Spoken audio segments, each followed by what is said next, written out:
Mario 3D World plus Bowser's Fury has been out for a while now, and has given me time to kind of play through the game multiple times, whether I'm speedrunning or just going for every type of cat shine over and over and over again, but I got to really see what this game is made of, and exactly what makes this game so much fun, even though it's an incredibly short game mode. Then I got to thinking, how does it compare to the other 3D Marios, and could it potentially be better than certain other Mario games in the past? Well, let's find out exactly how they compare and how they stack up, even though for a shorter game mode, it does have some pretty great things and some things to take us into the future. We'll then put them all together by the end and talk about how all of these games can form the ultimate Mario game. Before we get started, I need you guys to all stop what you're doing and like the video if you enjoyed today, and make sure you're subscribed to stay up to date on all things Mario and Nintendo in general. Are you guys subbed? Alright, well let's get on to the video. Now like I've said 1,000 times, Bowser's Fury is an incredibly short game mode, but it is extremely fun, and there's a reason why people speedrun this just as much as they do 64. In fact, it's starting to overtake that because everybody I see, me myself included, loves to speedrun Bowser's Fury because something about it is just so much fun to go through and collect as many cat shines as you can. Well, where does this game stack amongst the list of Mario games? Well, first off, I want to compare it to 64. Mario 64 has segmented worlds. Nothing is technically interconnected, unless you go with Peach's, hub world castle, but there's no way to get from one world to the next simultaneously by just walking over there. You have to leave, go back to the castle, find another door, jump into the painting, and load in that new level. So, every time you collect a star or load in a level, you have to go back to the start after completing the level. Well, Bowser's Fury, you collect a shine and just keep on moving and progressing forward. All the levels in different areas of the world is interconnected into one giant world, and something like we've seen in Odyssey, which we'll get to in a second.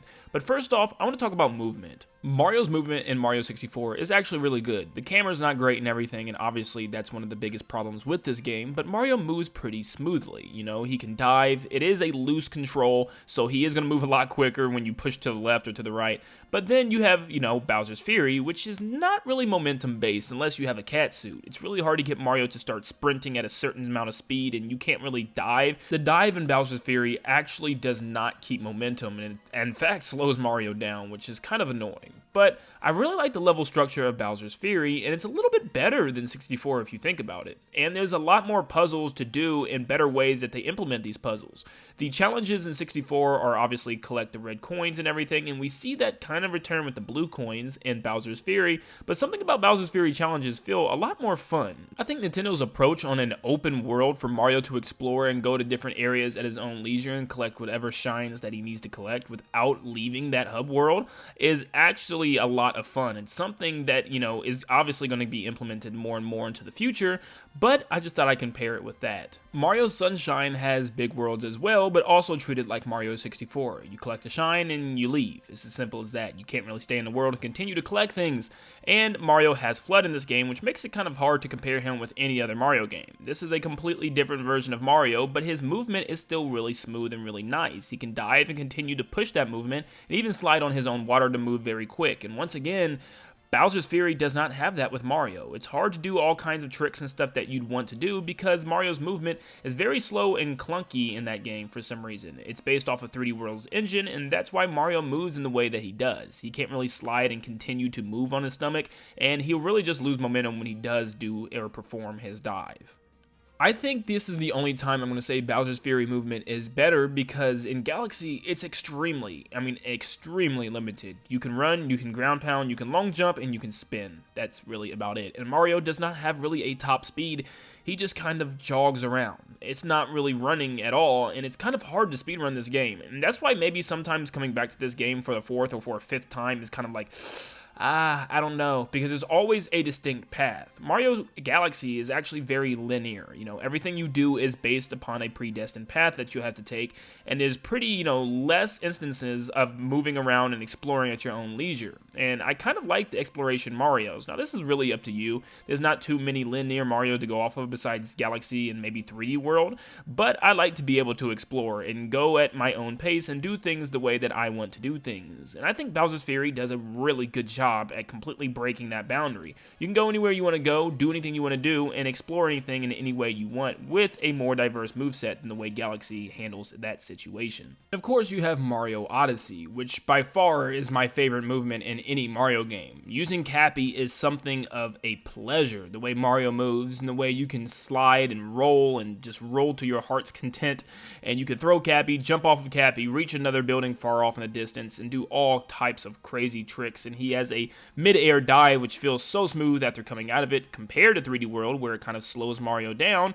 And there's just something so exciting about the way Mario moves in Odyssey. You also don't have to hold a run button, which can be very hard to control the camera and hold the run button and control Mario all at the same time, which I often found a big struggle within Bowser's Fury.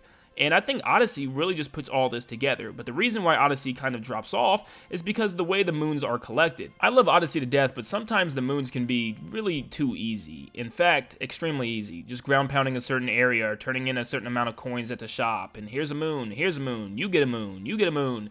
But in Bowser's Fury, there's only 100 shines, and only 50 are needed to beat the game. And they're all pretty unique to get. You know, you might have to do some type of obstacle course or collect some type of coins or defeat a boss enemy or something. And there's always some type of bigger reason in order to collect those shines. And I actually had a lot of fun collecting them, and sometimes they were even more fun than Odyssey's moons. Now, we obviously know how 3D World plays, and we don't really need to get too far in depth with that because they play very similar as Bowser's Fury, and the only thing that's different is Bowser's Fury has a free-ranging camera.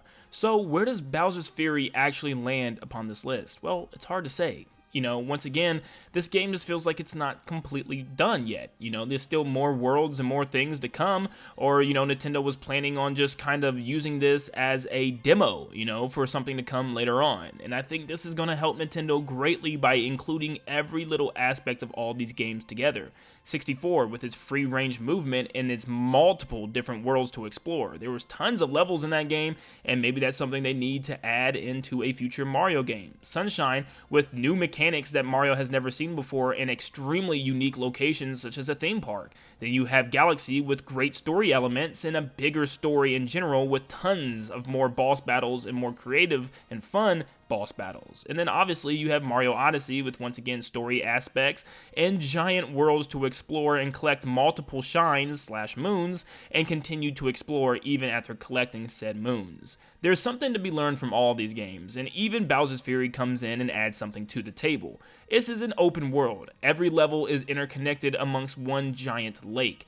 This size of this world should be the size of every world in the next Mario game. I could see like 5 or 6 worlds this big full of different levels on each side. So that way, the only time you're leaving a world is when you're completely finished one world. And maybe one world has 100 shines in it for 5 or 6 different worlds. And obviously unique bosses and a better story, this could be something very entertaining. Now, everyone has their own preference for what type of Mario game they enjoy to play, so it's impossible for me to sit here and say one game's better than the other because I still love, obviously, my Mario Sunshine. Of course I do, but I still think that Mario Odyssey is the best Mario game. But Bowser's Fury is not too far off. The fact that it's just small is the only thing that's really holding it back. If it gets a lot bigger and a better moveset for Mario to keep his momentum a lot more like Odyssey has, I could see this being something very special in the future of Mario games. And in fact, maybe the next 3D World isn't even based on the way 3D World plays, but instead the way Bowser's Fury plays, more open world. And people just love a more open Mario game, more reasons to explore and find things. That's the whole point of Mario in the first place, is exploring and finding secrets and doing platforming challenges. But let me know in the comments down below what you guys think. Do you think Bowser's Fury is up there amongst the greats of Mario? Do you think it has potential to be something incredible in the future? And do you think Nintendo should kind of combine different elements of all these Mario games and put them into one? Thank you guys so much for tuning in, and if you enjoyed today's video, make sure you leave a like and subscribe. It helps out so much. Thank you guys so much for tuning in, and like always, I will see you all on the next one. See you guys.